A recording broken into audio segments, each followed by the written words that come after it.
tell me when you Yeah, live. we're live right now. We don't have any viewers yet, but if you want to go on and share it. Do it.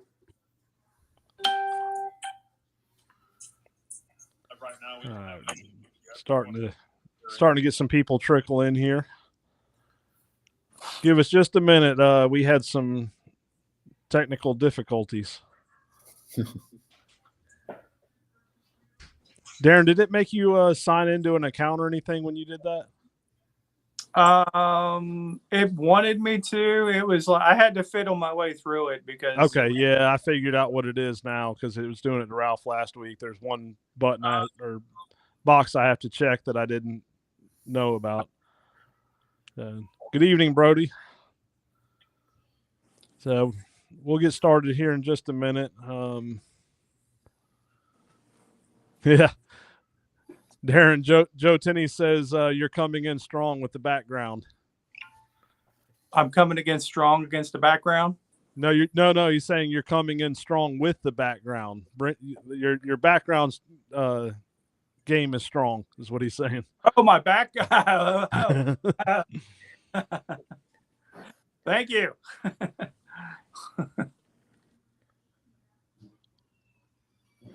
Yeah, so for those of you just joining in, I'm Kenny Mullins. We got Darren Miner as a guest tonight, and Ralph Bennett as usual. He's trying to share it around so people can see what's going on. So, Darren, you want to tell everyone a little bit about yourself? Sure. My name is Darren Miner, Maryland.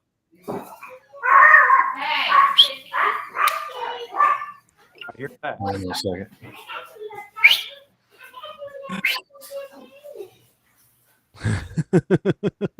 Sorry about that. Ready? Yep.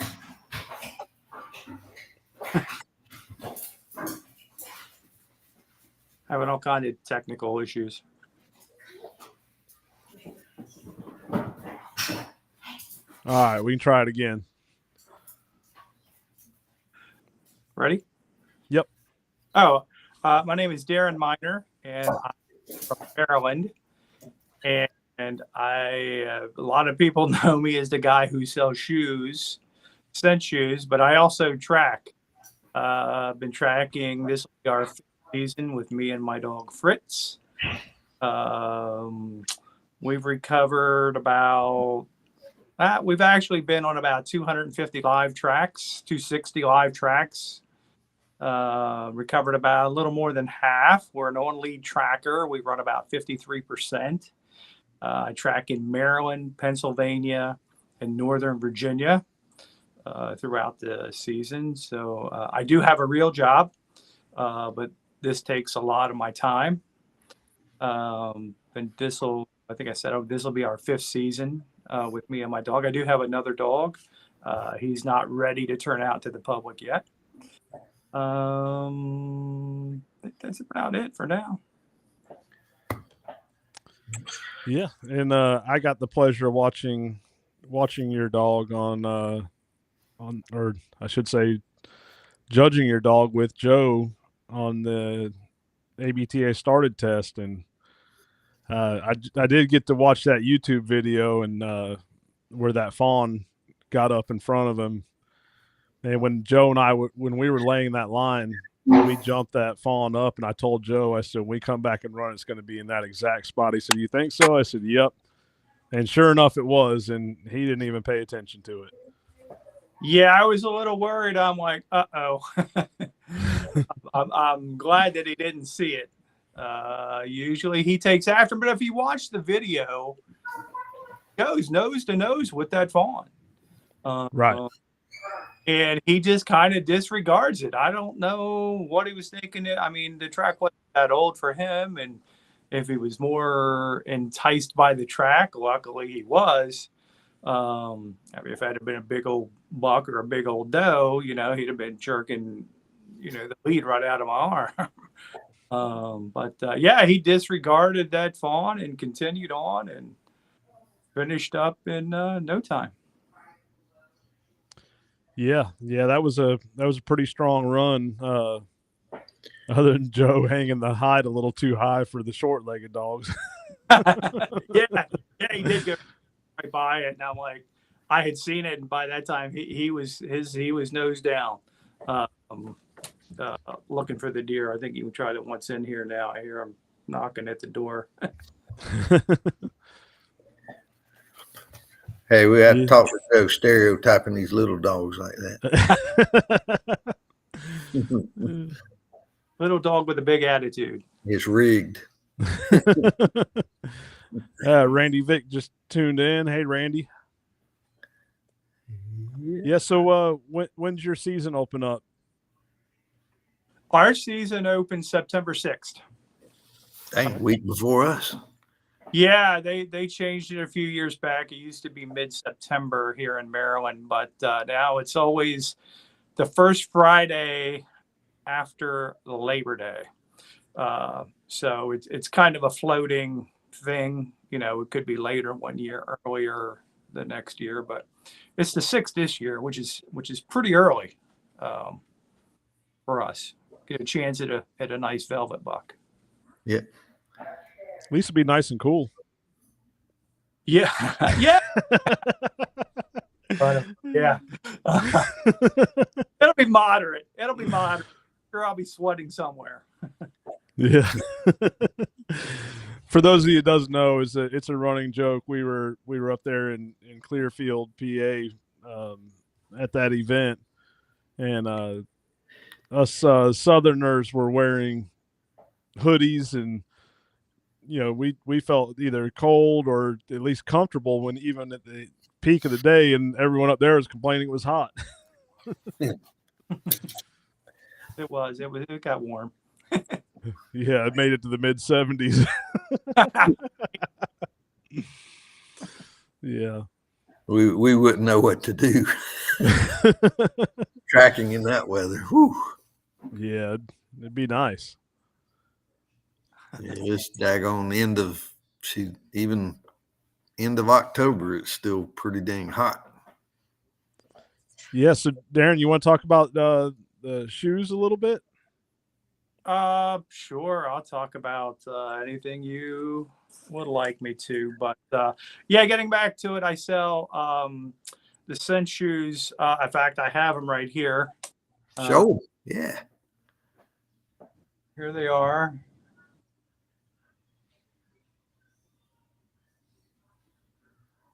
See the name on the side. So Yep. These are Scent shoes that I import from Germany.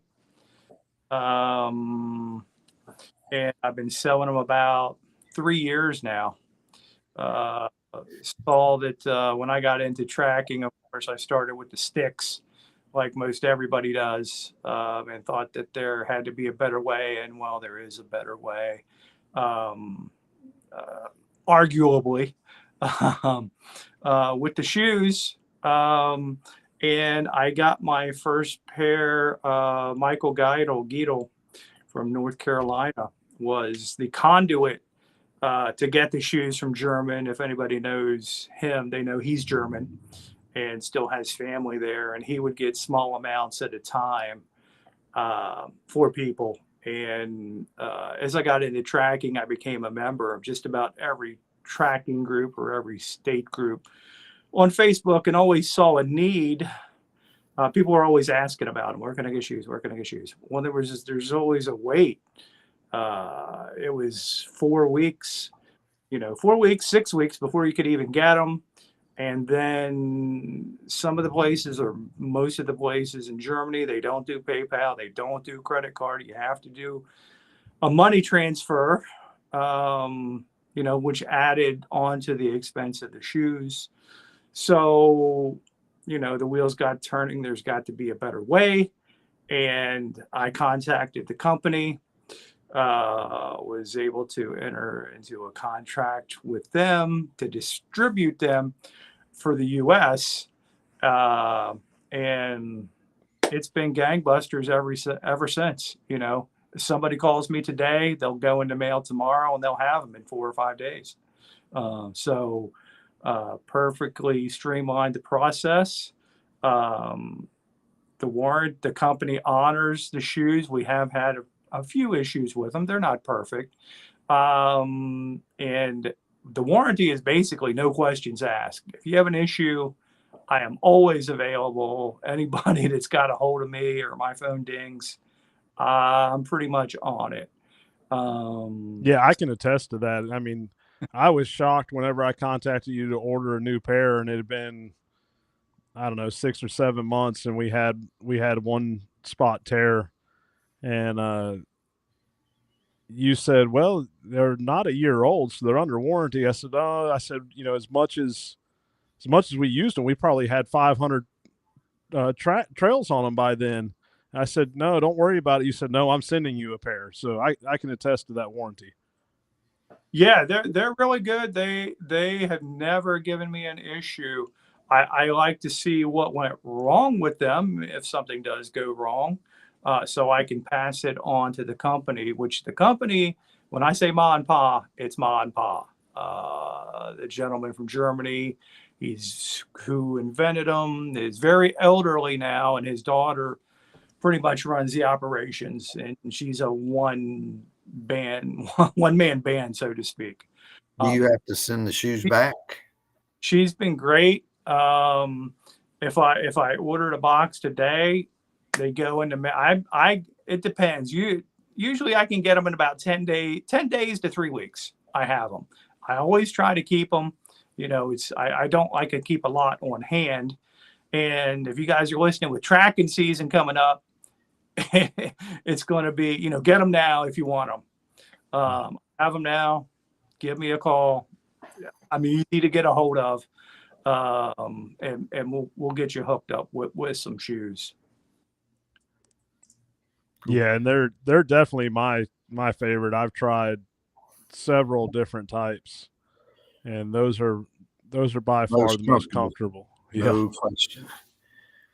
Oh yeah, I had just for the, you know, I have 2 dogs. But I mean, even for yourself, the professional trainers, they like them. And just for the average guy, you know, my original pair, which I still would have, which would be 3 years old and probably 300 to 350 training tracks on them, they were still going.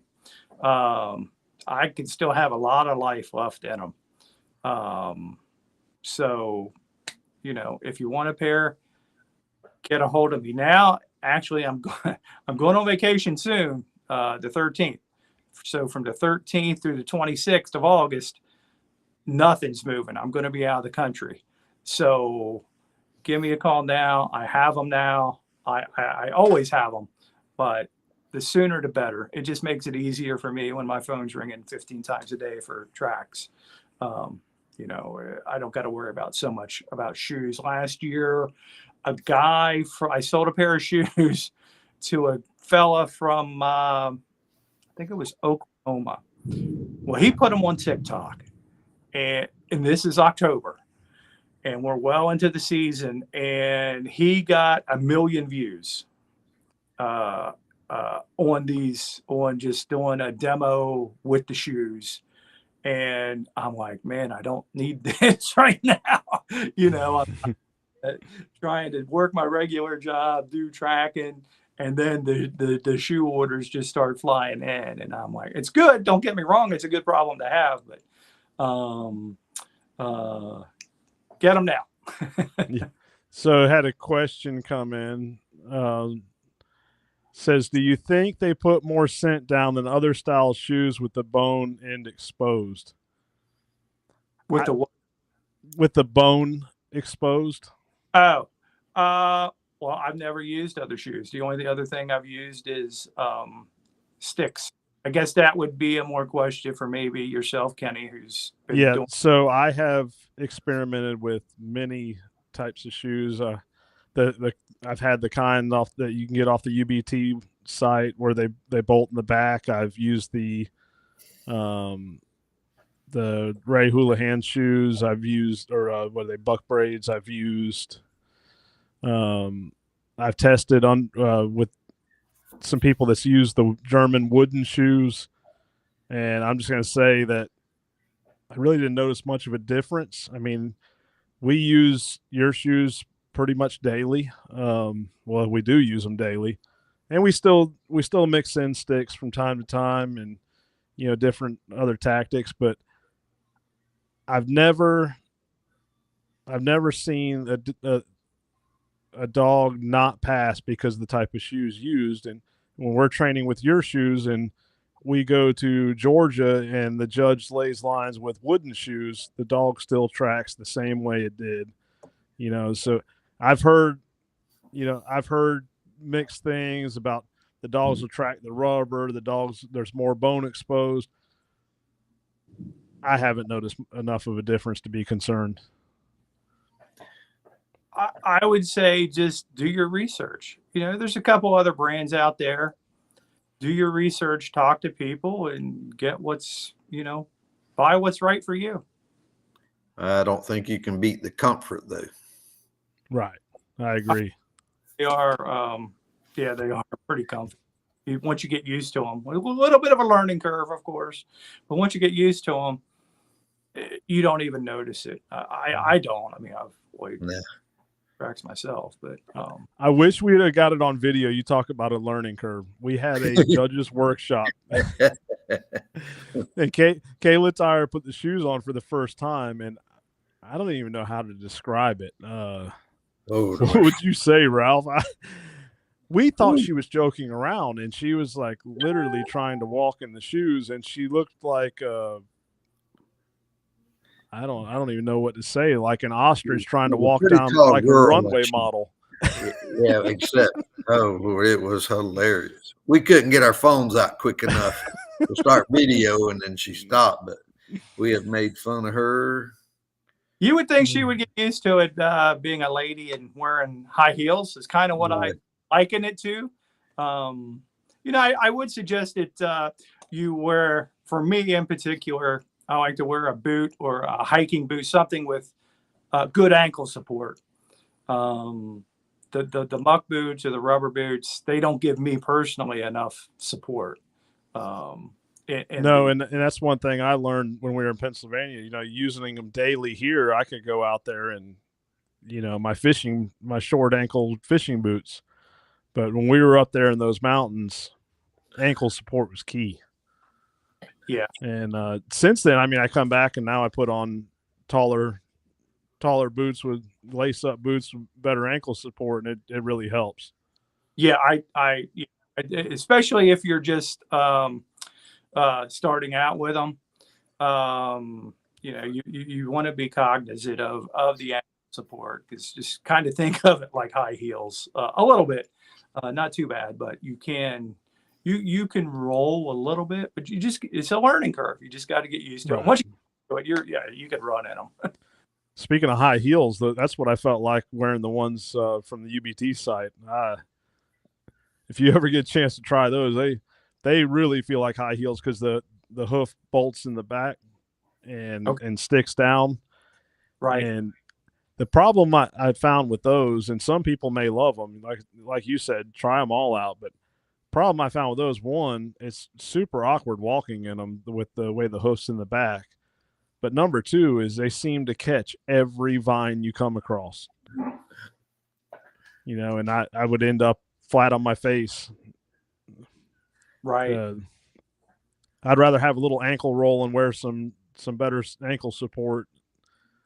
Plus, they're light. They're, Paul. These and you're set. And some people can wear the muck boots or the rubber boots or whatnot, and they're just fine. Not me. I can't do it. Yeah, Paul says his boots hang over 2 inches on the front, but he still uses them daily. Yeah, that's a. I always offer the company suggestions, and that was one thing that it's not going to happen. That they would make a bigger shoe, as I like to say, for the Sasquatch, 12 and up. And I always, everybody. Did you just call Paul a Sasquatch? Sasquatch, you got big feet. But I had requested that they make them a little longer and just a little bit wider, but it would necessitate new molds. And Yeah. they said it wasn't cost effective. I said, yeah, it is, because I sell a whole lot to, people that have a size 12 and up. And they just will not do it. Now, I always ask, see, they're on my website and everybody knows where to get them, or most everybody, how to contact me through the various Facebook groups and whatever. And if someone's a bigger size foot or boot, I always send them a picture of what that size boot looks like in the shoe. I want them to know what they're getting, what to expect. That's why I'm kind of old fashioned. I like to talk to people and, let them make the decision. And I never had anybody with a 12, or I think the biggest 12 or up really complain, or at least give me feedback. I sold to a fella with a 14. I never heard anything back from him. Sold to a guy with an 11 triple E. And he just bought another pair. A guy from Illinois. So, sorry, they make one size fits all. Now, I will say, for the people with the smaller feet, you're in better luck, or the ladies, because they do make an insert, a heel insert that you can put. It's just a piece of foam. You can adhere or not, and that will take up space to allow your foot to go forward. That's for people with smaller feet. So that's the good news. Now, Tommy brought up something, said reinforcing where the strap goes through by the heel is needed. Yes. Could put a piece of metal in the mold. Yes, I addressed that, and no, if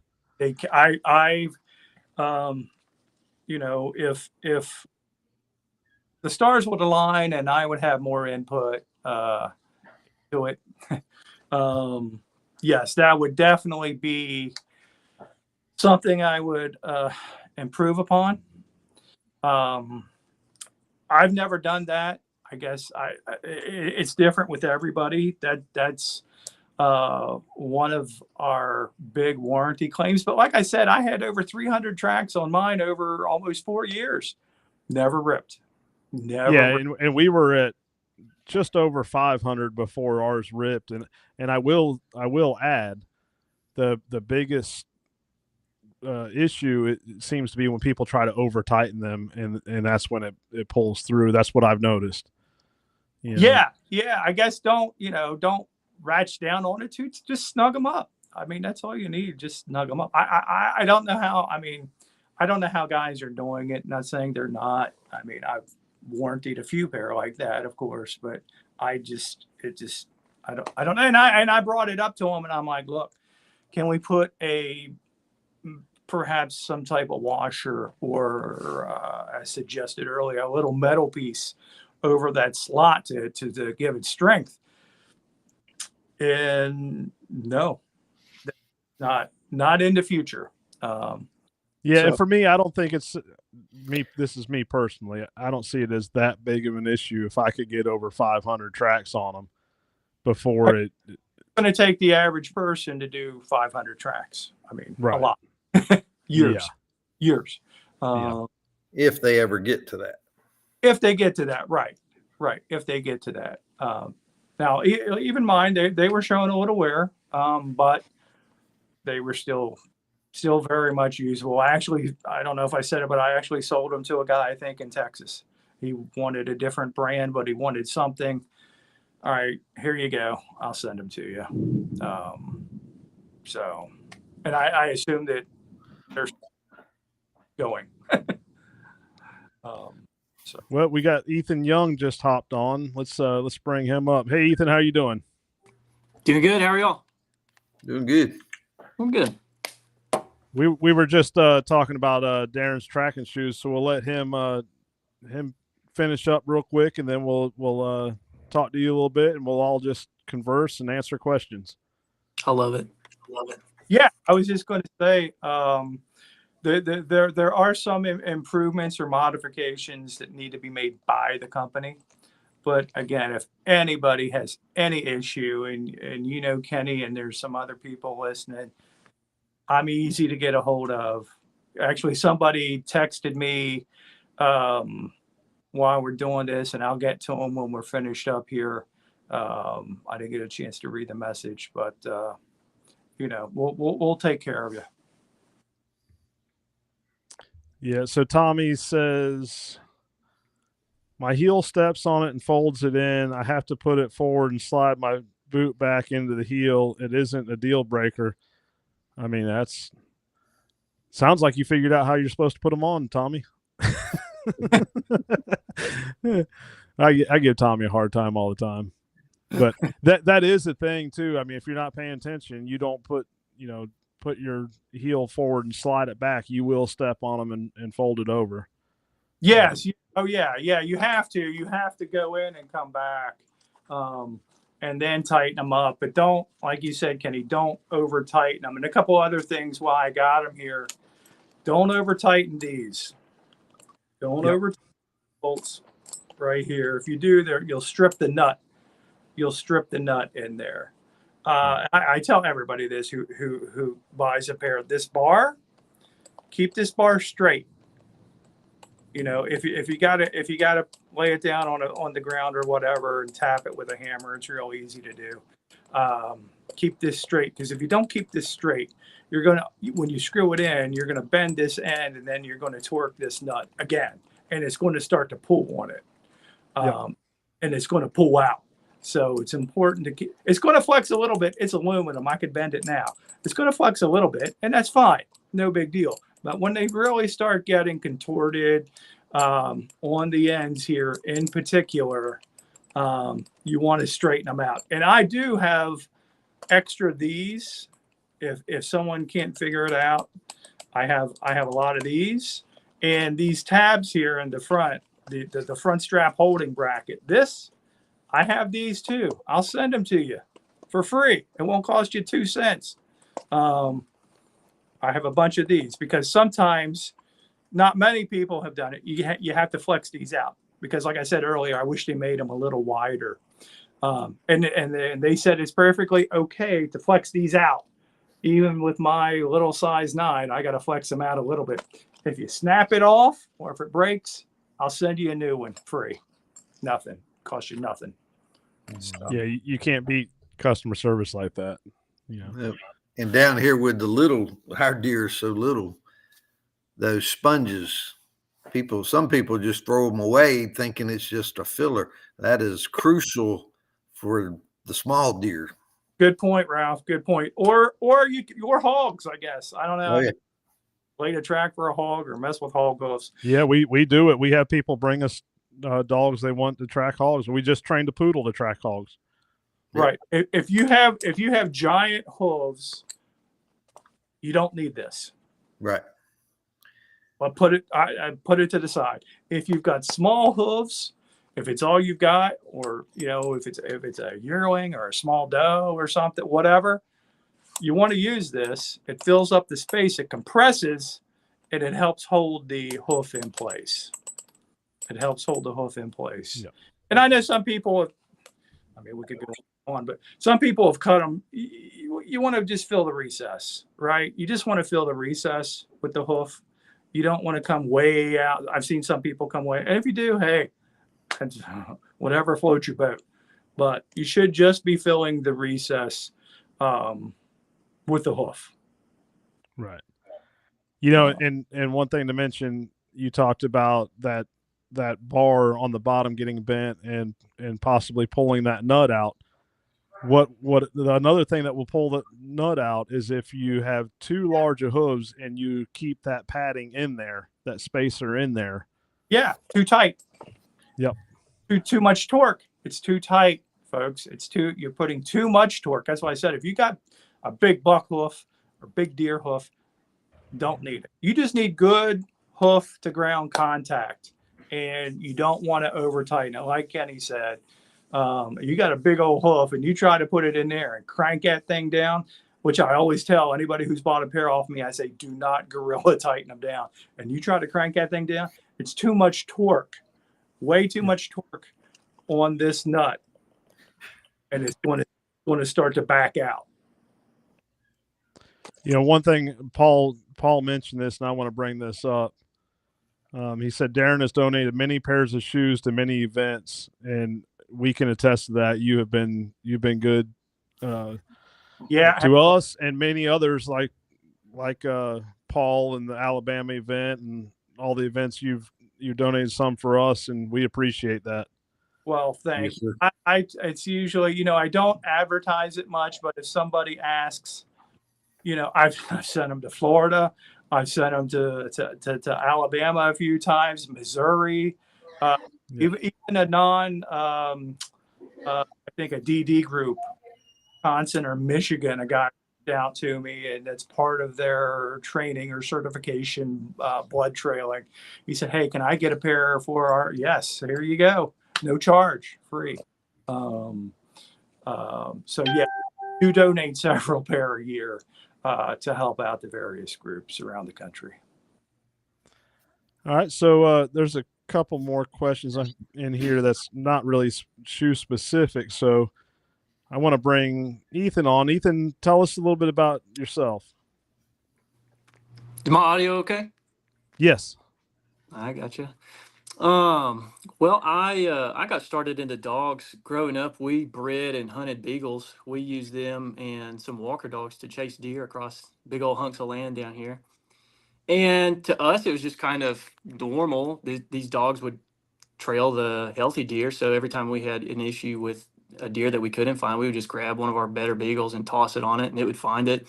That was about as much training as we did, but we did that for years, and I didn't realize how big the demand for something like that was until I started doing it for the general public. And probably about 4 years ago, I got a dog dedicated for it and started training him, and just took a few calls for the general public just to try and get my dog some experience. Selfishly, in case I ever needed him, I wanted him to have seen some tracks, and then I kind of got hooked after the first couple of finds out there, and been doing it for hard 3 years and really hard last year. But we had an injury with my dog and got our season cut short. But that bug has bit me, and I train dogs now, and I'm just kind of hooping and hollering down here in South Arkansas, all about some trailing dogs.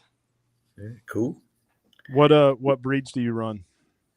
So I have a Lacey dog. I started a German short hair last year. He was kind of a rehome from someone that was expecting him to be like a lazy old Mastiff dog, and he was kind of cracked out energy. And so he's been a bit of a project, but we got him off the bench basically when my Lacey dog got injured. And I took him out on 7 or 8 tracks, and we found 5 of them. But I mean, I was kind of curating. I was making sure I wasn't putting him on any really unknowns right off the bat.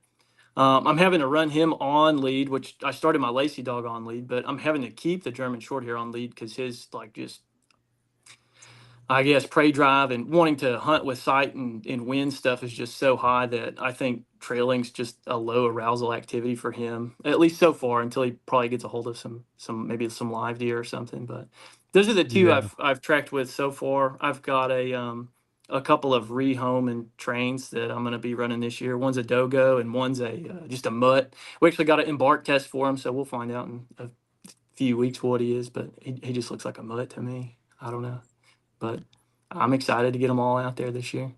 So we got a question come in for you. I don't know if you can see it, but it says, do you find yourself having to restart the short hair on lead very often?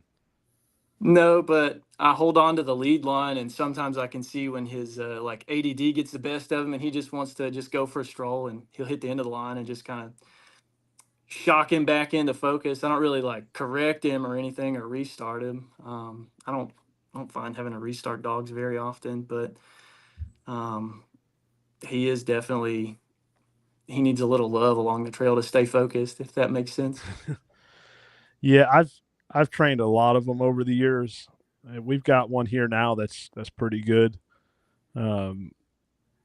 Overall, it's not. It wouldn't be my choice of a breed for me personally. You know, they're just Yeah, their tendencies for how they hunt definitely seems like kind of paddling upstream. We've had two come through here that weren't mine. Both were really solid. One was superb at it.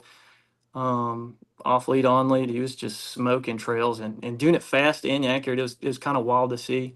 I did have to do some slowing down on him just so like for handler safety. If he ever had to be on lead, he wasn't just getting ripped through the vines or anything. But both that I've had this year were pretty good at it. One exceptional. So So do y'all have to be on lead, or that's just your choice with that dog?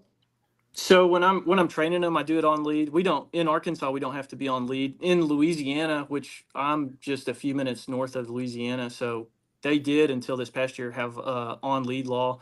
Culturally, not a lot of folks abided by it, but I did. The activity's too fun to me to go risking my ability to do it. But we've done some rundowns on lead. I don't recommend it.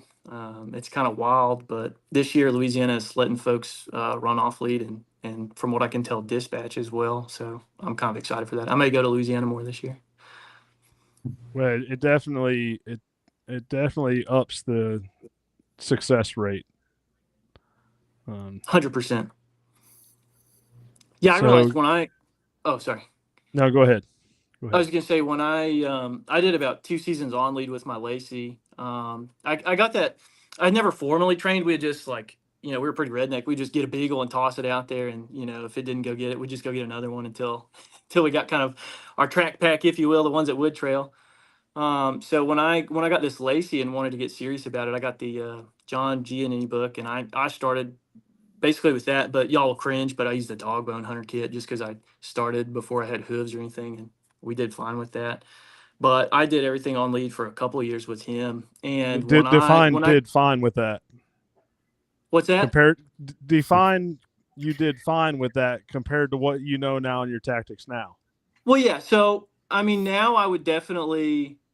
I think there's a lot of value in training now with hooves, just so you can see, like it makes a pile of scent just dragging anything. I'm assuming they probably key in a lot more disturbed earth and vegetation with any kind of drag. I use just a little dab of that scent, but really what I was going for, and I still think is probably fine, is like, what does their tracking behavior look like, and how do you get them task clarity before you start throwing them on a bunch of real tracks? But that's kind of my background from just getting dogs out of the truck and throwing them on a track, and that's how we started, seasoned, and finished them growing up.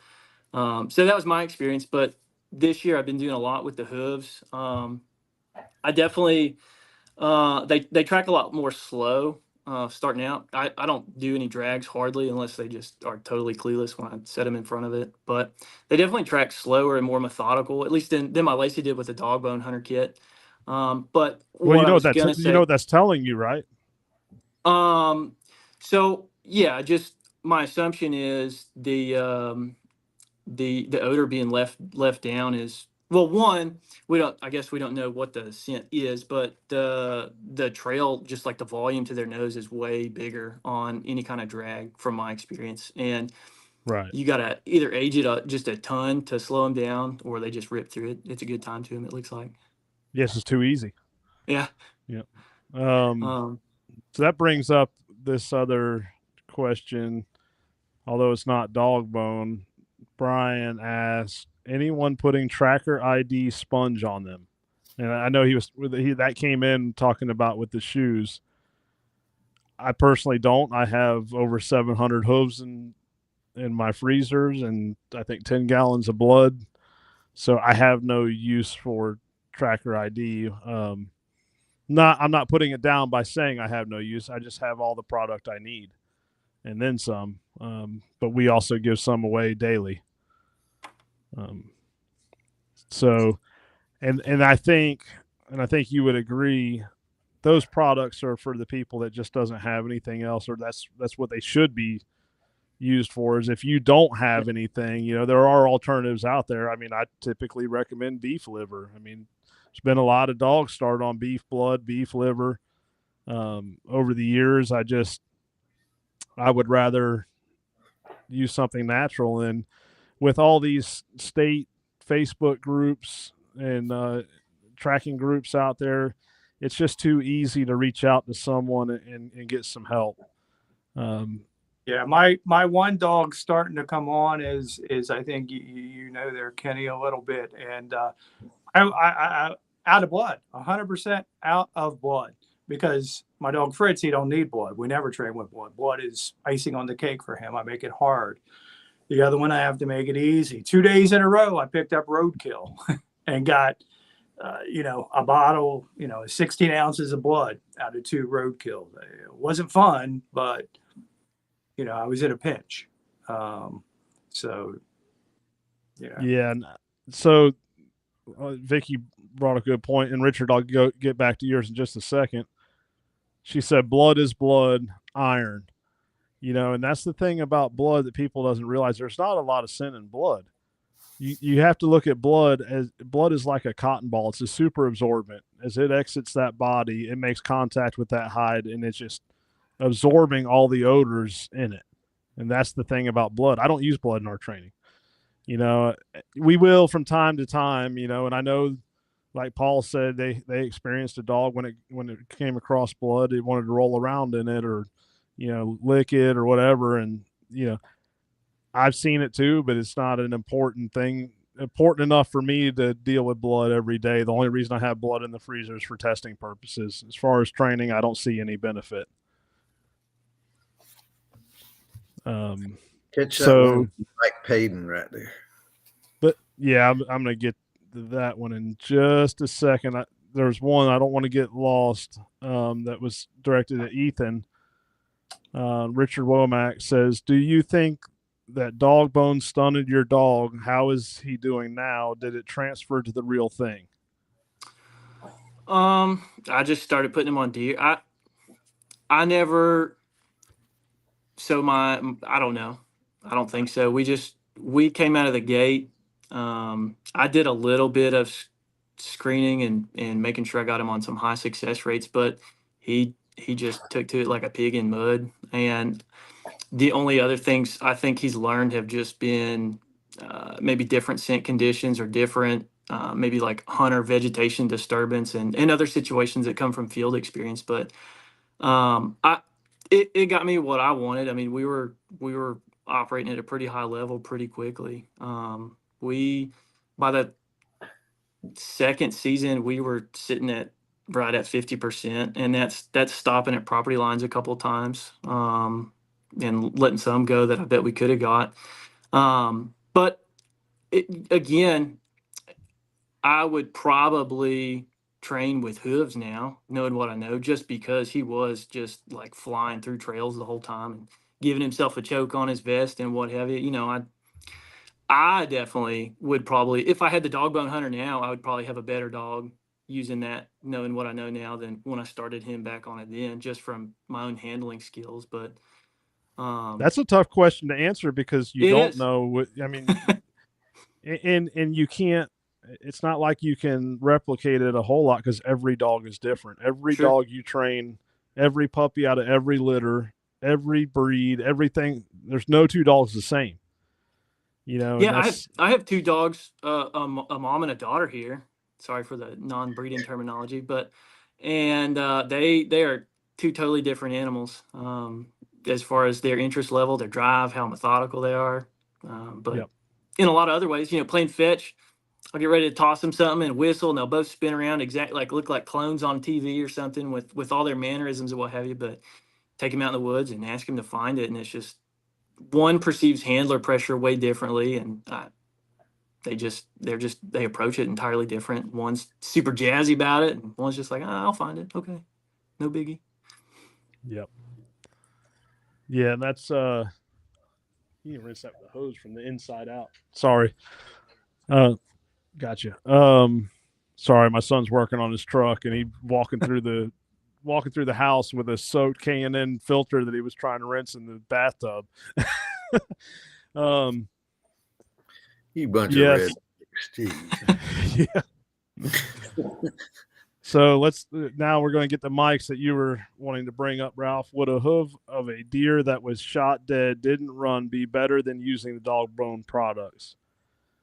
So I don't know what's in the dog bone products. I don't think anyone really does. I know what they claim. It has everything on the trail, which is, I don't know that. I'm not going to say it does or doesn't. But I will say this. I mean, even a hoof that is roadkill, I feel is a better option because it's more natural. And even though there may not be the declining health pheromone there if it died instantly, you still got your dander, you still got your disturbed earth, your broken vegetation. In my opinion, that is there's always disturbed earth and broken vegetation, always. So everyone gets caught up in the interdigital, which I do as well. I mean, because the interdigital is a unique aspect of that trail from anything else, with it being a chemical pheromone, but still it's a total scent profile. And even if you don't have that declining health pheromone, and I want to talk about that because that's the key part of a deer that's shot and ran. It's not the way the interdigital gland works. It's comprised of 46 volatile compounds. That those compounds are used to communicate or give signals of many different things, not just the health status. Health status is just one, and it's in a subcategory of alerts, and there's everything, there's, I think, 4 or 5 subcategories. I have to look at my notes again, but so even if that's not there, you still have your disturbed earth, your broken vegetation. There's probably still some blood on there, and iron, like someone mentioned before, bone. So you still have scent on that trail. So I think it's a good option if you have nothing else. And there has been tests. I know they did it in Missouri where they took a hose from a roadkill deer and hose from one that they know was shot and ran, and they put them out there, and the people couldn't tell the difference. I believe that a dog that is trained to follow a scent trail of a deer, it's picking up all those cues of that total scent profile, so that it may not be as big of a deal once they're trained. And I say this at every seminar I speak at. Can a dog figure out the interdigital on its own? Yes, we know that. But I also think it's key for quicker progression of the dog to make sure you utilize hooves that have, from a deer that's been shot and ran. But if you don't have them, they work. That's my take. I don't know if anyone else wants to chime in on that. I've picked up some roadkill quite a few times this year. I use it mostly for like rewards at the end. Like if there's some good hide and legs and what have you, I'll use that as kind of my finds. But I've laid some tracks with them, and I haven't noticed a specific difference. I don't make a habit out of it though. But they're free 99 if you can drive around and don't have any shame throwing a dead roadkill deer in your truck. Yeah. Yeah, Mike said he's not a fan of bought products, and like I said, I've personally trained dogs early on when I didn't have any supplies with just beef liver, and they'll hit the ground running that season. But I will say this: what I thought was decent then is a whole different level now. So it does make a difference. Now, the average person may not see that. And, where you take a dog that was just trained on blood or liver drags or hide drags, and will they find deer? Sure. But when you get to the tough situations where dogs really got to figure it out, you better put more training on that dog than just drags. And that's how you get from that 30% recovery rate to that 50, 60, even close to 70% for the off lead trackers. That's going to make the difference is on the tough tracks. It doesn't so much matter on the easier ones. As long as you teach them to follow a trail, they're going to find the easy ones. Yeah, and I think that was probably something with using those drags early on was I was out in the field still training with my dog and just having to eat it and go. Whereas now I've sent a pile of dogs home now that I feel would track really confidently on just about anything I put them on. And they don't have to be wandering around in thickets like trying to recast their dog or anything. Right. Yeah, not being out there and just doing a bunch of grid searches with the dog. Sure. Now, I'm not talking about controlled grid searches because we have to do that sometimes. We have to do controlled searches with dogs, but I'm talking about. I know you guys have probably seen it or heard stories of a guy just or a woman just going out there and walking around hoping the dog catches wind of the deer. I actually had a guy call me. Actually called several of us, and some of them's watching right now. He was very, very highly intoxicated. And he's like, "Well, I know this deer's contained in this block. I just need you guys to bring dogs and circle the block and just start real wide and get tighter and tighter, and we're going to find that deer." I'm like, "That's not how it works. I'm going to pass." And that was, in fact, that was one of those situations where I said, "You know what? Maybe you should just call a drone." I send all the people that give me a bad taste in my mouth to drone operators, or and stuff in like really urban areas. I send to drone operators just because I don't want to be out there. Well, you mentioned that, and Darren, you're a drone operator. First full year last year. Yeah, and I think you hit the nail on the head with the urban stuff. I feel drones are the way to go in the urban game. Property lines get in the way a lot of dogs for dog and handler trackers. Yeah, urban can be, but flight restrictions can get you too if you're doing That's it right. properly and legitimately. Like in my area, I'm in Baltimore, DC metro. We can't, a couple counties in Maryland, forget it. Northern Virginia, we can't fly at all. A couple spots here in Maryland, Camp David, no go, can't fly. So we don't, like in my area, we got one small airport here in my town, but then it's an hour before a big airport, and there's no real military bases right here. So, we have a little more flexibility there. Right. But I'm glad you mentioned that because a lot of people doesn't know about the restrictions and, you have to be, if you want to do it, fine, but do it properly. You have to go through the FAA certification if you want to do it for any kind of compensation, and we do charge. Not hard. It's just, people circumvent the system, and we had a guy here that was doing that. It was circumventing the system, and there's 3 or 4 of us in my area that are Part 107 certified, and he was not. And then he started bashing us. Well, that was a mistake. I did call the FAA field office, and they did follow up and give this guy a call and pretty much say knock it off, and I was fine with that. Because it's not hard, but there's stuff you need to know. So yeah. Darren, go ahead, Kenny. No, go ahead.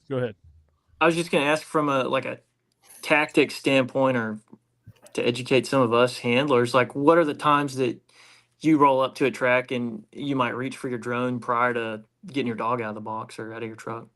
I don't, but it's the client's decision. Oh, okay.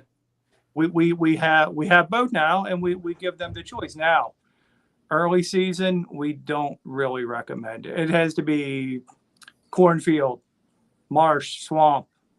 Early season, we typically don't recommend it at all. And I get asked, well, what's better?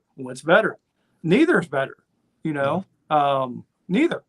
It's what your preference is. Now we do get people who call us straight up right out of their mouth. I want the drone. Okay.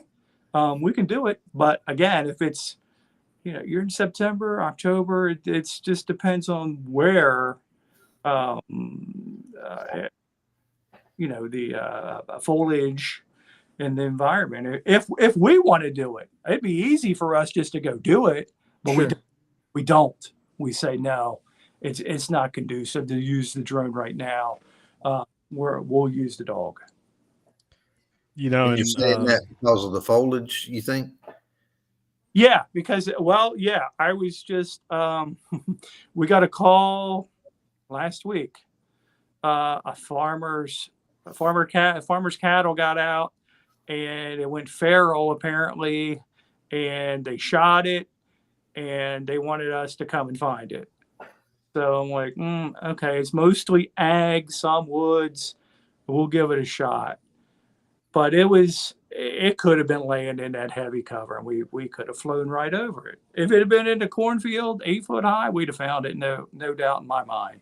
Open areas, and we were finding deer in some fairly thick stuff in the woods. I forgot what you said, Ralph. But the foliage, yes, Just about the foliage. the heavy foliage, we do not recommend. Getting into late October, November, December, it's game on. We'll find every squirrel in the woods. Does that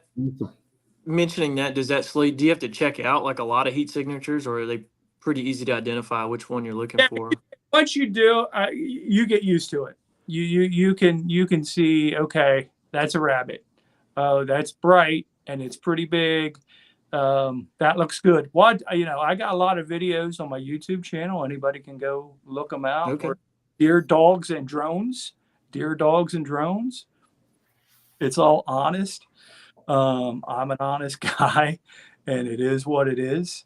But yeah, we don't check every single heat signature, because once you do it a bit, you get a feel for what's what, if that makes sense. Sure. Yeah. Like ours down here, we're middle to late November before the leaves start falling off. And it's tough down here. Foliage like you're talking. It's tough, but we also have another pilot who helps us because we're busy, and if we're dog tracking, we'll send him with the drone. Or a lot of times, he's not a hunter, but he's a very good drone pilot, so we'll go with him and we'll handle all the hunting related stuff, and he flies, which works out really well, actually. Like I said, we found him in cover. It can be done. I think I was reading the other day on Kenny's post, somebody said, don't get brainwashed by the guy. And there's some truth in that. It's not an end all be all. No, but I will say that I know you see this, Darren, because you have experience with thermal drones. And then I start reading these comments of these people who that they have no real world experience with a thermal drone, but they're talking like they know what they're talking about. And it's very obvious. I choose my battles here anymore. Or I try to. Let me rephrase that. Ralph's always getting on to me. When did that start? But some of these people, they just really don't have a clue. They're just anti-drone, or I shouldn't say anti-drone. They're just so pro dog, Yeah. And you got to have an open mind, and you got to be reasonable and sensible about it. If you call me September 6th and say I want the drone, I'm going to be reluctant. I'm really going to be reluctant, because I want to find your deer. That's the end game for everybody. Should be. Even though we charge a fair amount,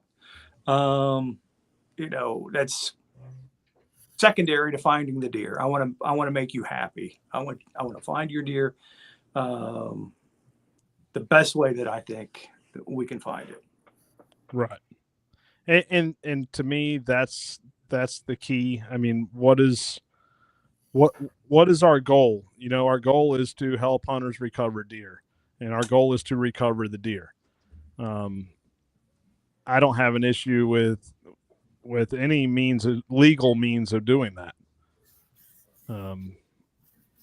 Right. Yeah. I know people get bent out of shape. You know, it's a toy drone, you know, dog can beat a drone. They're tools, man. You don't hit a nail with a screwdriver, right? Right. They have applications. They're useful, and like you just said, at the end of the day, all legal and reasonable means possible to find a deer for the client is what we're trying to do. So Ralph might hang me for this, but I'm going to let a cat out of the bag. Darren, you know this because you've been helping with this. Joe Tenney, a couple other people. I have been working on a drone deer recovery training course through the ABTA and certification, and I'll tell you why. It's not because we're trying to get away from the dogs or anything like that. And I feel there is a need for this because there's a lot of drone operators out there that doesn't know deer recovery. They don't know how to do a proper hunter interview.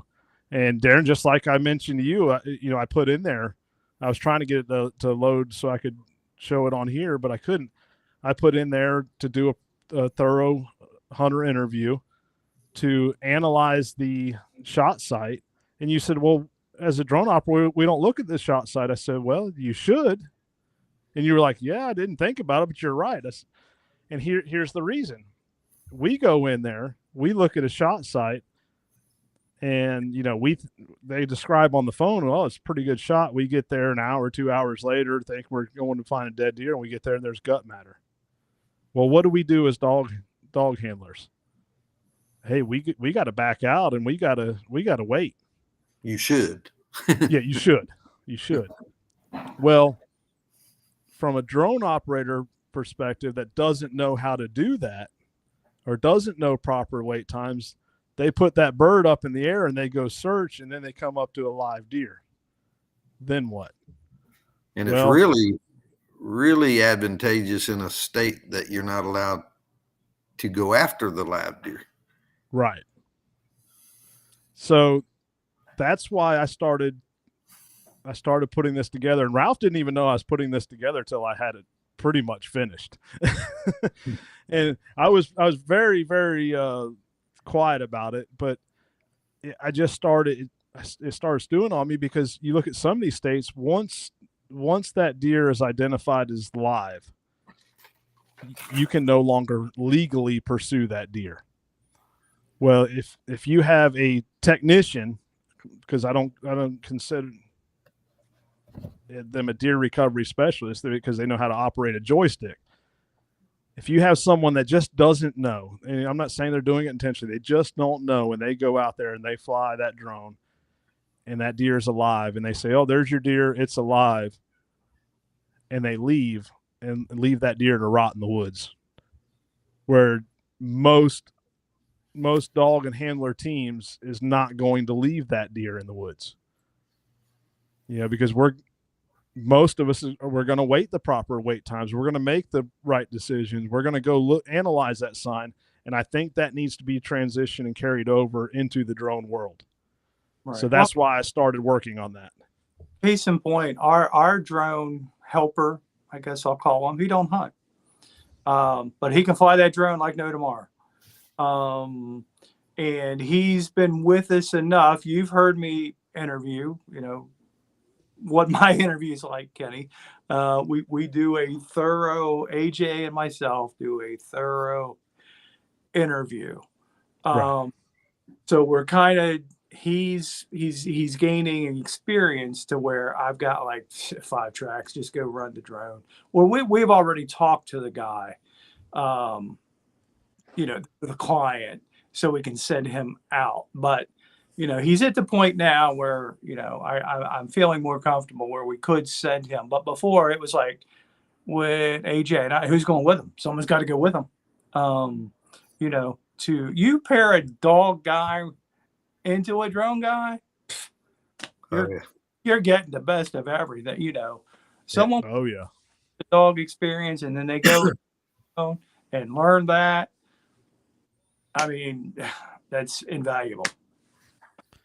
Yeah, and like I said, that was my reason of organizing this, and you and I have talked, and I feel like we got a pretty good foundation to the program, and that's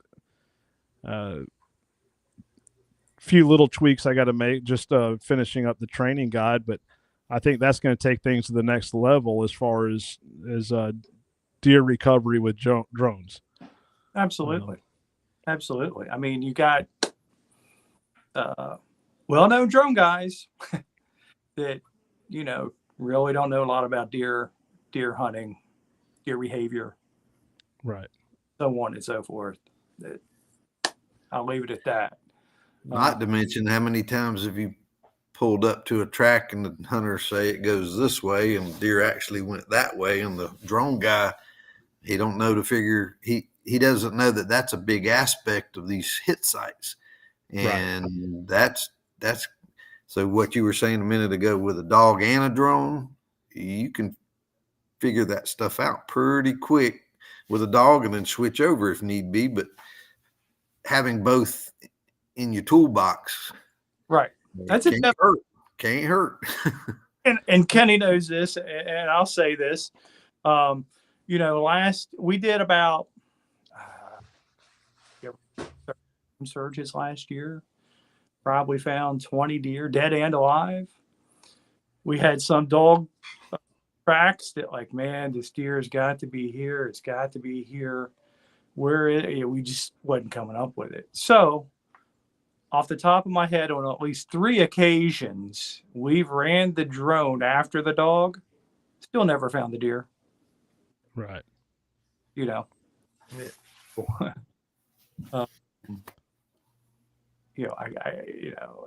They can't tell you that one is better than the other. They both have their place. And well, here's a question, or I shouldn't say a question. Here's a comment that I think we need to touch on.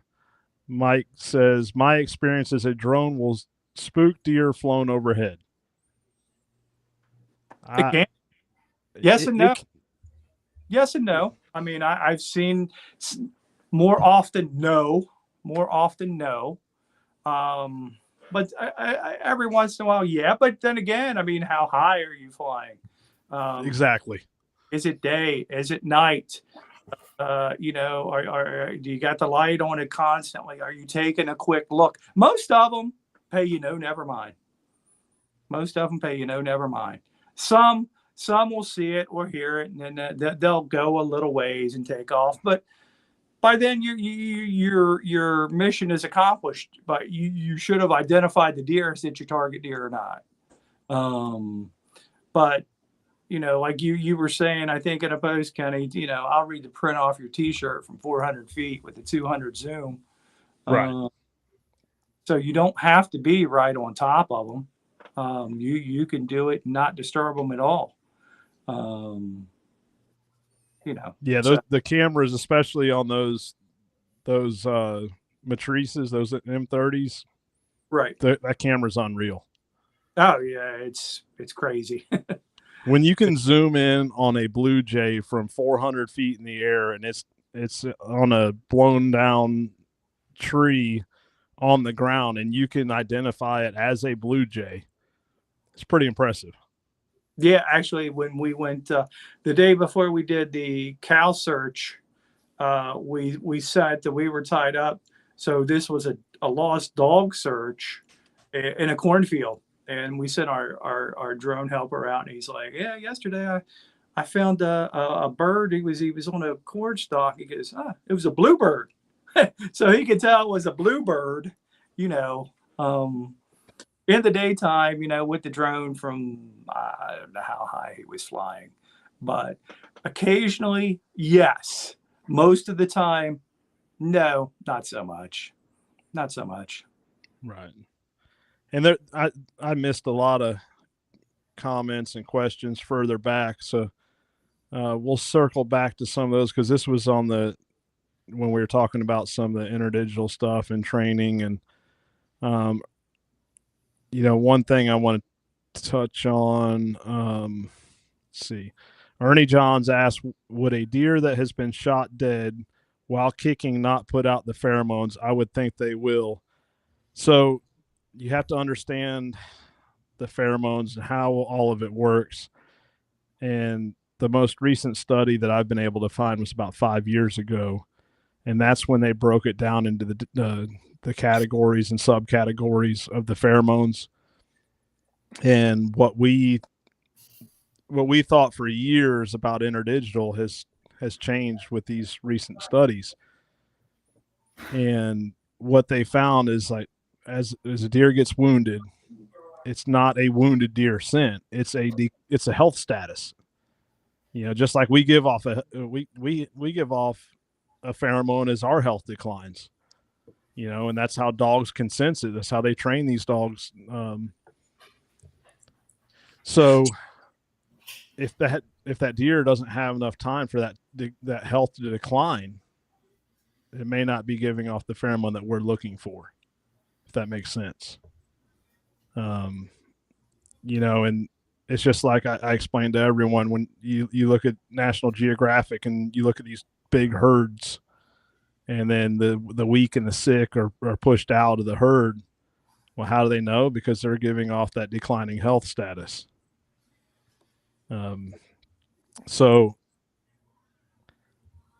I don't know. No one knows how quickly it happens. Well, I see Corey said within milliseconds. No one knows. No one truly knows. But I know the most recent study. What's that? I said, I think, like you said, it's a per deer thing. It could. You don't know where the bullet hit, where, what all is happening, that you would have to have two identical comparisons to determine some of that, because it can be one slight thing different, and it could put off extremely quick versus, at what level is that injury? Yeah, it's how rapid that health is declining. And so to me, it's hard to say, because like he's saying, yes, that could be for that deer that he experienced, but another deer, it might not put it off as quick, or it don't even put it off and it's dead. Does it ever stop? Does that smell stop? Do you I can tell you. I guarantee you it does. People struggle, I know, with us. Do people struggle with a jumped liver shot? We do sometimes. I don't know why. Well, it depends on how early on it was jumped. It is a little, like, if they go in there and they jump it fairly quick after a shot. You think about this. Now that these recent studies have came out with it being a declining health, if let's say they get down in 30 minutes, well, how long does it take a liver shot to die in your area? We found them alive overnight. Right. Mm-hmm. So that means it's taking that much longer for that health to decline to the point where that health status changes. So if you jump it up right away, guess what? Its health may not have declined enough to really, but I can tell you this, my dogs do know when it stops. Especially Dixie. My dog Dixie, Ralph has seen it firsthand. She's going to come back. She's going to jump up on me. She's going to jump up on everyone there. And then she's just going to say, I'm done. But the deer's going to make it. My dog, I don't care. It could be the slightest thing, and she keeps progressing. I've had dogs with me, like my buddy Jason that tracks with me a lot. His dog is strict pheromone, and his dog will quit during a trail and come back, and mine will keep going, and we'll go, they just lost that pheromone scent right there or in that area. Mine will keep going, so it doesn't mean it kept going. His stopped is what triggered it. And we've seen that happen. We've changed tactics right in the middle of a track because now we think, all right, we're on a live deer. Now his dog quit. Mine's keeping progressing. And not every time, but you see different things. And I think it has to do with the pheromone. And like mine, if it's bleeding, she's going, but she acts different with the pheromone, but she's not going to quit. And so we use him as an indicator a lot of times that, we're on a live deer now because his quit. And so it's different. So I think what you were saying, that in my experience, we definitely sometimes can tell that. And I think that's at that level or at that status where it's going to be okay. Yep. Now we had another question come in. Says, Kenny, when you say put more training on that dog, do you think it must be formal human-laid training or taking a dog that been initially trained on blood and letting him work 50 to 100 real life tracks?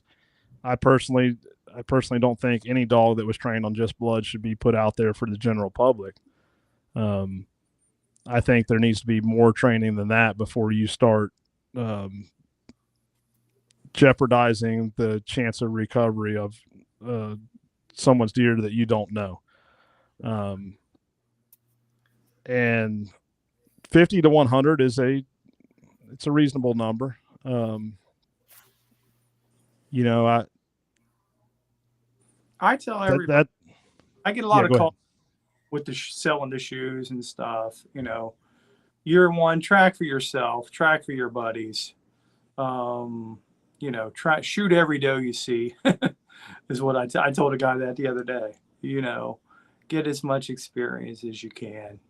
And I tell them my personal measuring stick for me is if my dog can't, I got one I won't turn out. I will not turn him out to the public just for that reason, Kenny. Someone chooses to buck of their dreams. I can't, I'm not confident in him. So I like to use zero blood, 24 hours and about 1,000 yards. Yep. Dog can go the distance. Can they stay engaged? We don't let a dog go home if they won't do that in our training program. And we don't, honestly, even if it takes twice as long, and there's people probably chime in here and tell you, even if it takes twice as long as what we normally estimate, we're not going to let that dog go home unless the owner says, hey, I'm happy with where they're at. We want 24 hours at least a half mile with no blood.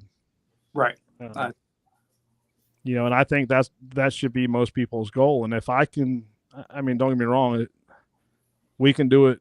John and I can do it a lot quicker than the average person, but we're also dedicating more time to it. Typically we can have that in 4, 5, 6 weeks. Right. That all the time. And there's always what? Well, yeah, if you're doing it for the public, and especially if you're charging any kind of fee or compensation, you got to have a good product to turn out to them. And I will say most of these state tracking groups, these state Facebook groups, are starting to transition to more of an apprenticeship mentorship program. I know Florida has it. Georgia, we're rolling that out this year. We're making quite a few changes in Georgia this year. We've been working with the PA group to help organize that same system there. And I know there's plenty of other states that do it. And that's a game changer. Well, that's where you can take a dog like this that, let's say, doesn't have a lot of formal training, and you can have that mentor, take you under their wing per se. And there are times where we just can't get to some of these tracks. And you know what? A dog like that's better than no dog, and an experienced handler can help work you through that, even if they're not there. I know I do it all the time. I have people from all over the U.S. call me every season. Hey, what do you think about this? What do you think I should do here? What about this? Or my wife will tell you, I get 150, 200 text messages a day with pictures and scenarios. And, I'm sure you guys get the same. We help people all the time. So the best thing someone like that can do is get involved with one of these state groups, and you're going to get the help and get the experience. Even tracking for the general public, you're going to get it, but you're going to have more support from the network of trackers within that organization or group. Yeah, my first year, I got my dog from Brad, and he really helped a lot. Almost after every track, whether it was a find or a non-find, I would call him and say, "What do you think about, what do you think?" And that's tremendously helps a lot. Yeah. And it So- gives them the confidence that they're not out there alone too. Right. Yep. So we'll go down here. Glenn Martin, he chimed and said, "Sorry, been off and on. Might have missed the question. Are those drones running thermal cameras and or night vision if allowed?" Most of us have thermals. You got to have a thermal. I mean, a recovery drone without a thermal is like taking a leash without a dog. Yep. you have to have the thermal. No, period. Right. Yeah, and so Randy Vick said, "I had a tracker call and quiz me about drones yesterday, and today I had a real estate agent friend / tracking client call and quiz me about using his drones to recover deer. Good candidates for your class." And that's the thing. We want further education. Vicky Church will tell you, we've had a lot of conversations about drones, and Vicky is not a big fan of drone usage. But like I told her, I said, "What's that?" She's coming around. Yeah. Well, and I think the biggest problem is, and I believe all of you will agree, when drone deer recovery first came out, they were hammering on dogs. And that's where a lot of this came from. "Oh, call us. We don't run your game off. We don't put down a bunch of scent of dogs. We're not out there just chasing around any deer that comes across." There was all kinds of stuff out there, and it was good marketing. I'll give them that. Was it truthful? No. But I also see a lot of dog people that doesn't fully understand the drones doing the same thing, and Right. I used, in one of my comments on that post you were talking about, Darren, I used the analogy of how many hammers do you have in your toolbox? You got a rubber mallet, you got a sledgehammer, a claw hammer, ball peen hammer. That came from Vicky Church. She said, you got to have the right hammer for the job. So Richard asked another question. He said, "Are you able to identify and analyze wound beds with the drone?" Obviously not. No, you can. I mean, no. On the deer you're after, no. But, and I have a video on this, you can, sometimes the drone will pick up a deer bed. I can't tell if it's, because when you're with the drone, you're basically doing an aerial grid search with the drone to a degree, right? You're going back and forth, looking for the deer, the heat source. And I got a video. I wasn't there, but they come upon this deer, and it's laying there. And this deer does spook from the drone. It gets up, and you can see that bed clear as day from 400 feet at night. But it's just a deer laying there. You can't analyze. You don't. Right. Exactly. So no is the answer. You cannot. No, and like we'd said earlier, and even you, Darren, as an experienced tracker, you even said, "Well, I don't check the hit site or shot site when I'm taking the drone." Right. We do everything probably but that. And I guess, no, I cannot argue with you, Kenny. That's an excellent point, and we probably should do it. Now, We do our thorough interview as normal. If they got the arrow, we'll look at the arrow.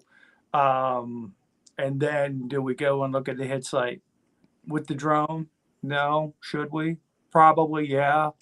I guess because of setting everything up and time and whatever, maybe a little overconfident. I don't know. But no, we don't. Should we? Yes. But honestly, Darren, you're not the only. Every single person I mentioned that to that's a drone operator says, no, we don't do that. But as soon as I start explaining the reasons why, they're all like, yeah, we should. We really should. Right? And I've spoken to some drone operators that have zero tracking experience, zero hunting experience. And they're like, well, I wouldn't even know what to look at or look for, and that goes back to, a good dog handler with a drone and a dog. That's deadly. Yes, for sure. So now we're kind of bouncing around the conversation went. Perry Lawrence says, what about intestine shot? Does that gland kind of go away and come back when they start going downhill? We tracked on one for a couple of days last year. So I think most of you will agree with this. Intestinal shot deer can be some of the toughest to track. I know I've experienced it over the years that it can be hard to keep that dog going, or that dog to really lock in and want to go, especially certain dogs. And I've always said from the beginning, I feel like it's not giving off that pheromone. Well, this last study kind of shows that if it's a declining health, how fast is their health declining intestinally shot? I mean, you got to wait for infection to set in, and that can take a long time. I know Randy Vick and I, we've went behind deer 4 days that are intestinal shot still alive, and I've recovered one at 4 days after it was shot. Just kept putting on it every day. So that's a good example. And I know Ralph's talked about this. That's a good example right there of that declining health. But can the dogs take it? Sure. If you have a dog that isn't like dead focused on the pheromones being there, like he talked about Bear, Yeah. That's going to be one where Bear just may not even take it. Where Ralph takes Camo and, she's going to hone in on that broken vegetation, disturbed earth, and dander, and she's going to go. But we actually did it the opposite. Camo didn't take it, and Bear did take it one day, and we were like sitting around going, man, because they told us it was a gut shot. And we were sitting there, and the dogs were having a hard time, but his dog was slow and methodical enough that he worked it out. And I said, man, we were standing in the knee deep in the middle of a swamp. And I said, this just ain't acting like a gut shot. And the girl said, well, I got a video. Sure enough, she popped that video out, and there it was, just as intestinal shot, just as sure as it was. And that's why I always talk to my friends around here. If it doesn't act like a gut shot, there's a good chance it's intestine. And I've went behind. That's why I'm a big proponent of not just looking at an arrow, smell the arrow. And that changes everything to me as far as knowing, not being down on your dog because it's not trailing a gut shot. It's a good chance it's not a gut shot. And if you identify it, you expect different things out of your dog. And so it makes a world of difference in your confidence level, because that's all we got out there is that confidence of trusting your dog. Well, I trust my dog that if it's having a hard time, it's not gut shotted, period. It just isn't going to be. And there's a ton of people that they look at an arrow, or they never even smell the arrow or look at the arrow. Or they'll look at it but never smell it. I've had so many people tell me it's a gut shot and it's intestine shot by smelling the arrow, or a lot of times it doesn't have a smell, which tells you it's not gut shot. and we'll, wet it a little bit, and boom, there it is. It's intestinal shot.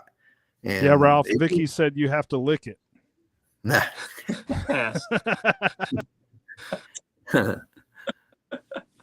She's talking about the arrow. Yeah. I have told some of the apprentices, I shouldn't say it, but I have told them to lick it when I've been on the phone with it. I haven't got one to do it yet. I bet you get Jason Bell to do it. I don't know. He don't trust me much anymore. But it dang makes a difference, because like I said, as soon as you know what it is, it just changes everything. You might not expect certain things, and that out there in the field, when that hunter knows you're confident, man, that puts a whole different outlook on things, because now you can tell them what they might be up against, and it changes. Oh yeah. So, like I said, we're bouncing back and forth here because we're all over on topics. But Mike Payton said, I would prefer to go behind a drone that grid search than all of camp and his buddies' hog dogs. 100%. Yeah. Let's keep going. All right. How long before the deer does not produce body temp after seizing, and you cannot pick it up on thermal? 8 to 12 hours or longer? Just curious. Much longer. Much longer. We have videos on this. And if you guys wanted an honest assessment, an honest video with no fluff or BS, deer, dogs, and drones, look at some of our videos. We have one 33 hours post-shot that we found in a swamp. Now, that one's kind of unique. The dog was on it. He had called the dog early, a friend of ours, part of our team. He was tracking right to it. We have to track on lead. Water got too deep, and he just couldn't go any farther. We found it. So 24 hours, no problem. What are you calling deep? Like, wow. I wasn't there, so I'm assuming chest deep, maybe. I don't know. Or where the dog had to swim on lead, I guess. I don't know. I'm just asking because we already know we can't trust your heat definition. I don't know. He had his hiking boots on. But no, that one was 33 hours post-shot. I can only assume it was stone cold dead when we found it, and it'd been dead for, I don't know, several hours. I would only assume. I can't say it was dead for 33, 24. I don't know, but I'm confident in 24 hours. We found one. I got a video of one we found in a pond, partially submerged. It's pretty cool because its rack is submerged, and we can see the rack under the water. Now, Ralph, that wasn't that deep. But the guy actually used a paddle boat, one of those residential paddle boats, I'll call them, to go out and get it and drag it back in. Now, I know that deer was laying in that water for at least 8 hours in December here. So it was pretty cool out, and still putting off enough heat. The part exposed that we found. I mean, as soon as we got in the air, we found that thing in 2 minutes flat. So 24 hours, I'm fine with that. I think we'll find it. I think we'll find it, especially if there's no foliage. If there's no foliage, and we're in, getting into late season, we'll find every squirrel in the woods. I'm telling you, it's. To watch the videos is one thing. It's just different when you're there live watching the drone work and watching the screen. It's amazing. It's just different. It's just different. The stuff you see, I mean, it's crazy. So, yeah. So 12 hours. Yeah, I'm coming. Oh, that's like tonight. You shoot one tonight. If I get there tomorrow, I'm fine with getting there tomorrow night at dark. in season when the conditions are right. If they want the drone, I'm fine with that. And if it's laying there dead, we'll find it. Should find it. So Vicky commented here, and I know she had some conversations with Yoder, which is the founder of the Deer Drone Recovery. Said, according to Yoder, infection will create heat many days later. And I can't remember how old it was that he said that he found one, but it was like a ridiculous number. Yeah, once we start getting, because we did find the one 33 hours post shot, and I think that was a November buck, so it was cool. And water, gone through water. I think it was laying on ground and out in the swamp, but 24 hours, we'll give it a crack. No problem. Once it starts getting up, now if you're talking 30 plus, then we're a little more apprehensive, because the name of the game is finding your deer, not just running the drone to make you happy. Well, Vicky just chimed in and said that one by Mr. Yoder was 72 hours. That's a long time. Yeah. I'd have to see that video. Yeah. Pop that one on Glenn Martin up, if you would, and I'd like to answer that one. It's Yep. I was getting to that one right there. Yep. In my experience, if it's gut, it's going to have that rank smell to it, and you can't hardly keep it up to your nose. If it doesn't smell or smells like, crap, that is a dead giveaway. Most of the arrows I smell, I say it's intestines when it doesn't smell. They don't smell a lot, hardly at all to me. To where the gut, I can't even hardly keep it up to your nose. It's like putting a salt, up to your nose, alcohol or something like that, to where you just can't keep your nose on it. And even if I've had people wipe it off, it still will smell if it's gut. And so that's and to me, it's just, like I said before, that's a dead giveaway to me. I start expecting different things out of my dog, because it's tough. And like an intestine, if I had to bet, it's going to be alive.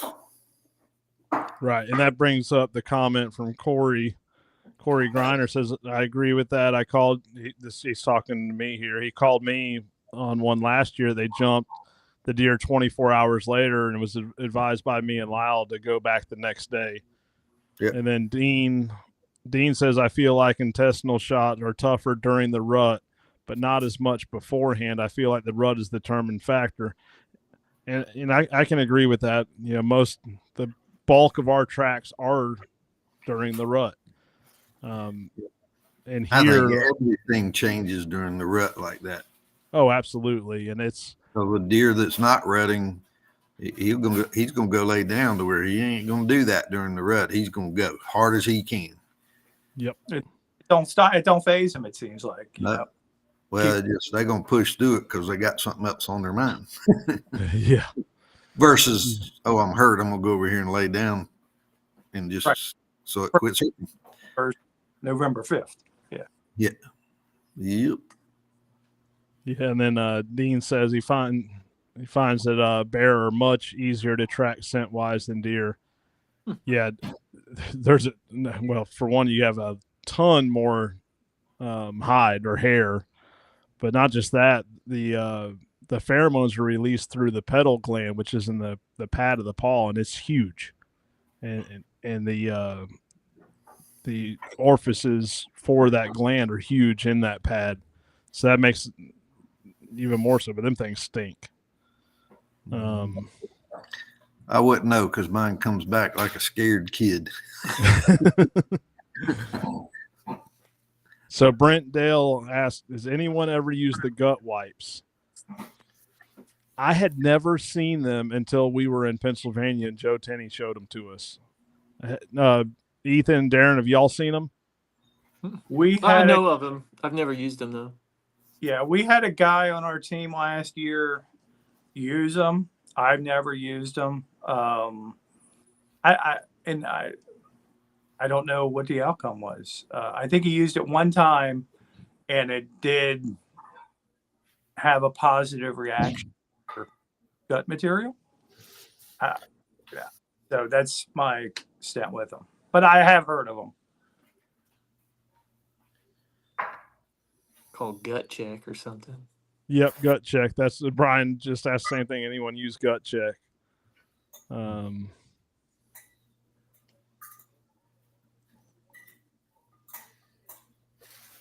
Yeah, so it looks like we're getting caught up on the questions, but Go to that one from Emily, if you don't mind. oh yeah, I missed that one. What approach do you take on an intestine shot versus a gut shot? If you don't mind, I'll answer. Then you can Go ahead. Go ahead. Answer you. I don't have a different approach. I just have a different concept of what's fixing to happen. If I know it's intestine, I don't like a gut shot. 100%, I'll find every gut shot that's out there if we give it proper wait times. But even at that, I can tell from the way the dog's acting.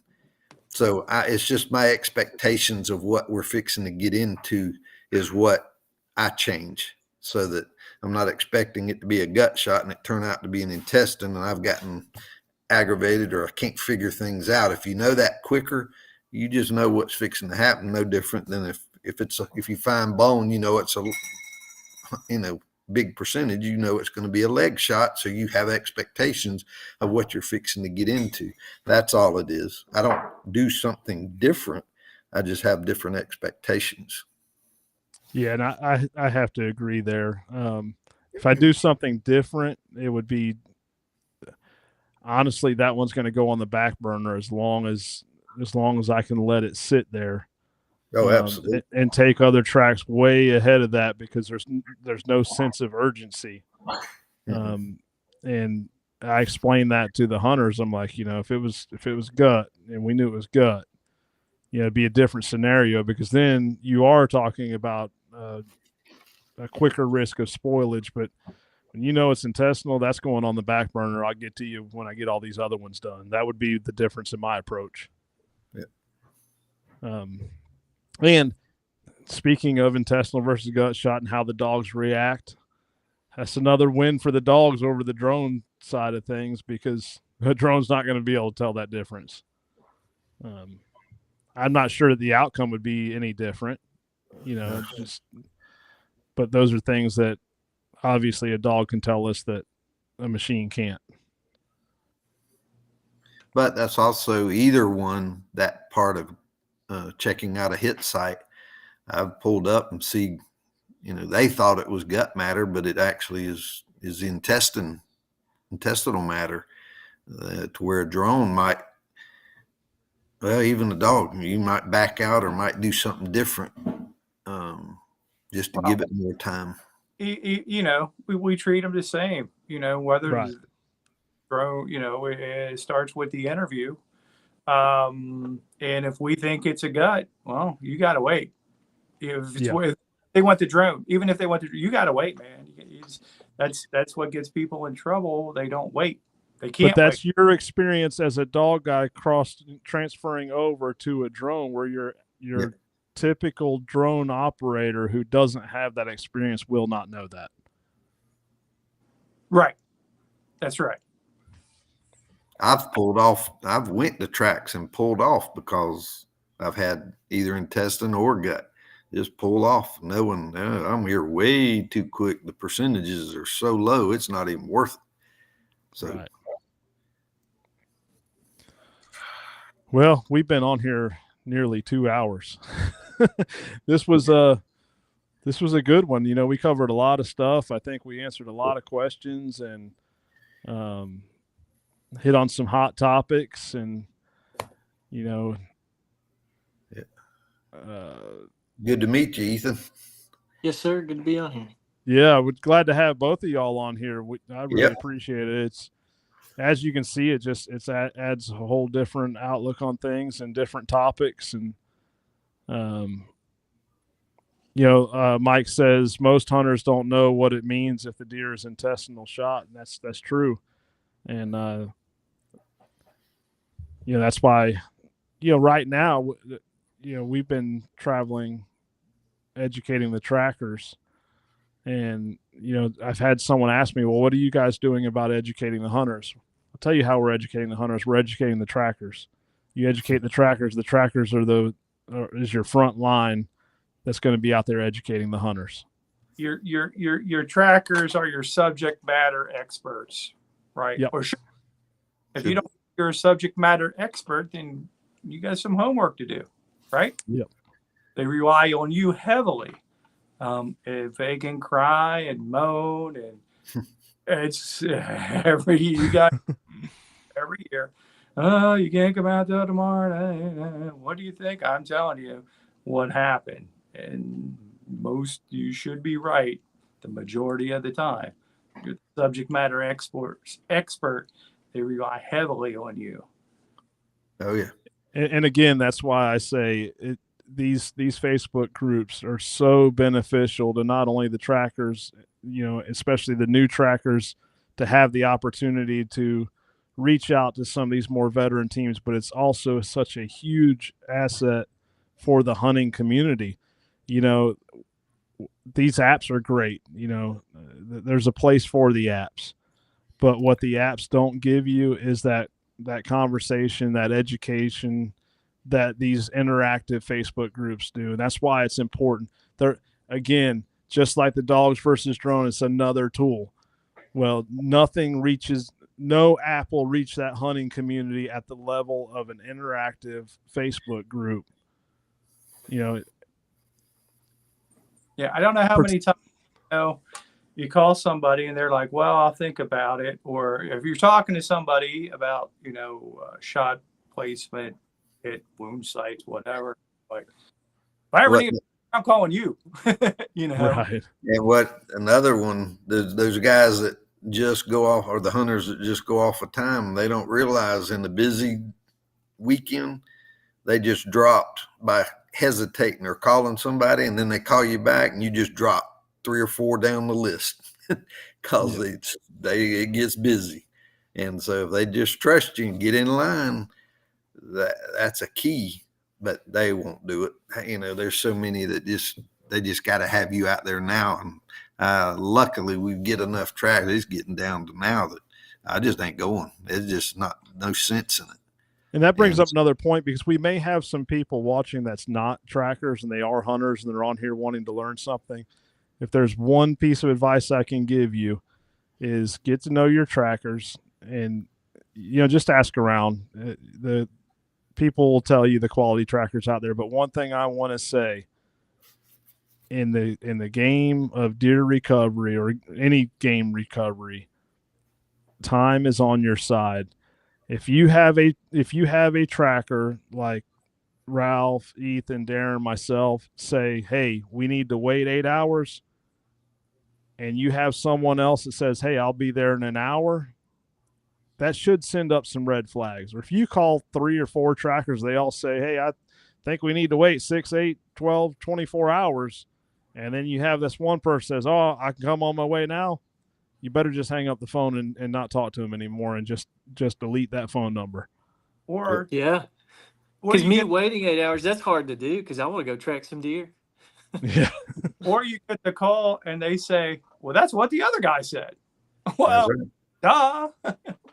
Yep. But your success rate goes sky high compared. If you just wait times to me are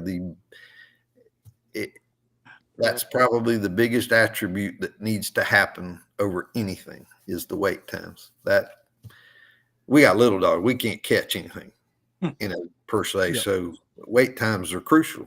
And It just, there's a lot more strategy sometimes, but it is what it is. Yeah, we got and a one post last in piece the, of advice before we got to go. Crap, I just drew a blank on it. Ethan was wanting to say something. While Yeah, you're go thinking. ahead, Ethan. I'll think well, of I it was in gonna just a second. say, I'm in the Arkansas Blood Trail Network, and we had one of the other admins make a post about just wait to go look at your shot site. Just wait, it's fine, it's fine.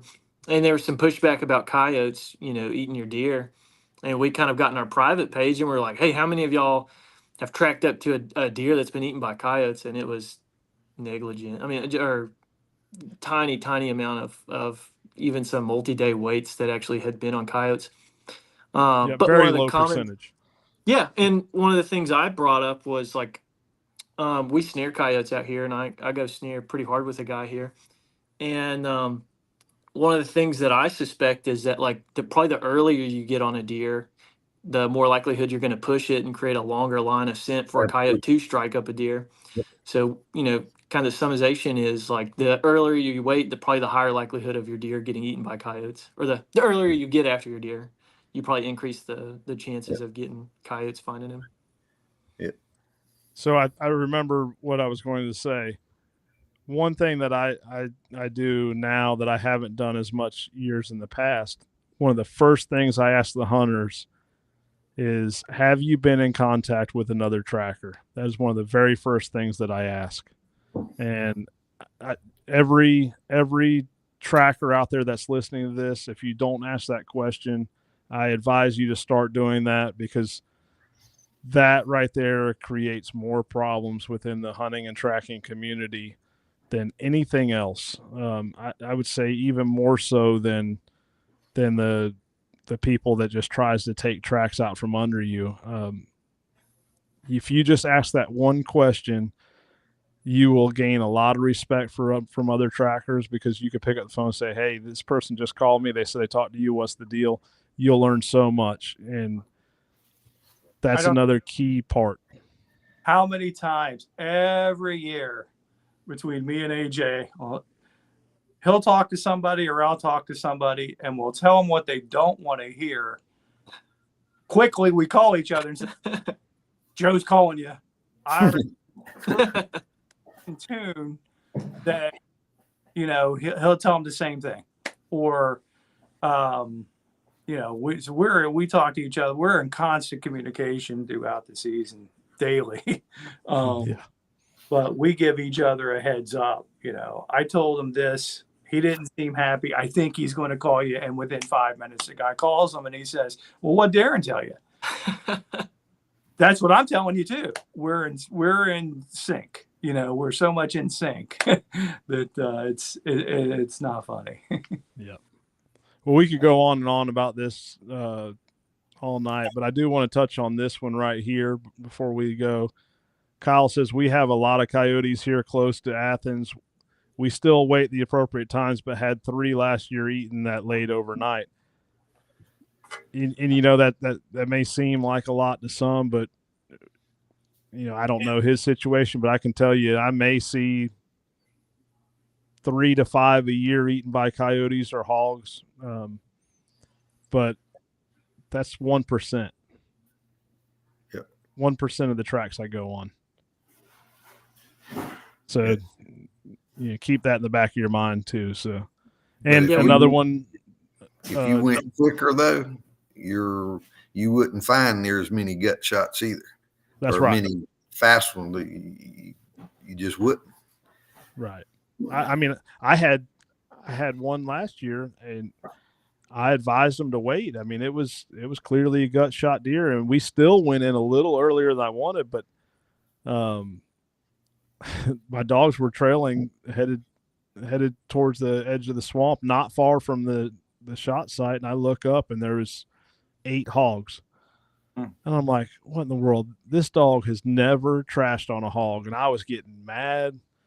And I'm like, what in the world? So I restarted her. I tried to push her in a different direction. And about that time, the hunter says, get back, get back. He's hollering, pushing the hogs off. The hogs were on the deer. So my dog was right, and I was being frustrated. I didn't walk up, but, it happens.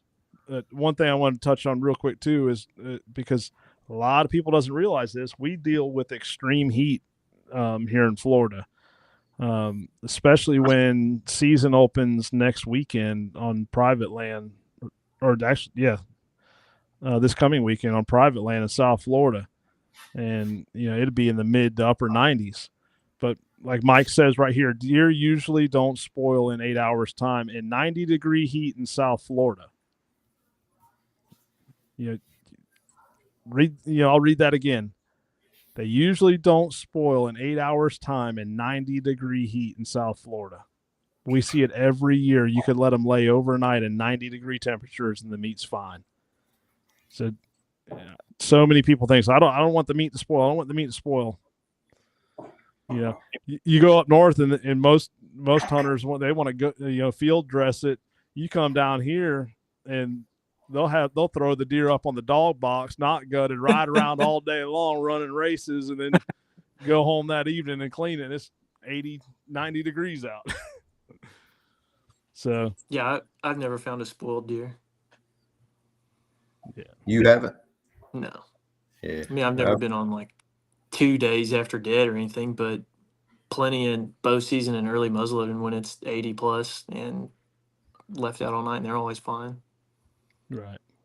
I don't know that I've ever found one during using normal proper wait times. I don't think I've ever found one. It's always been somebody didn't hear about our network and called us, day and a half, 2 days later. And, obviously the deer spoiled by them, but it wasn't because of our wait times. Sure. Right. All right, guys. Well, we're at 2 hours here. So again, appreciate everyone for coming on and everyone for participating and with the questions and comments. And next week, I spoke with Shane Simpson with the Tracker app. He is planning to join us next week. So again, thank you. And we will talk to all of y'all soon. See everybody next week. Bye. See y'all.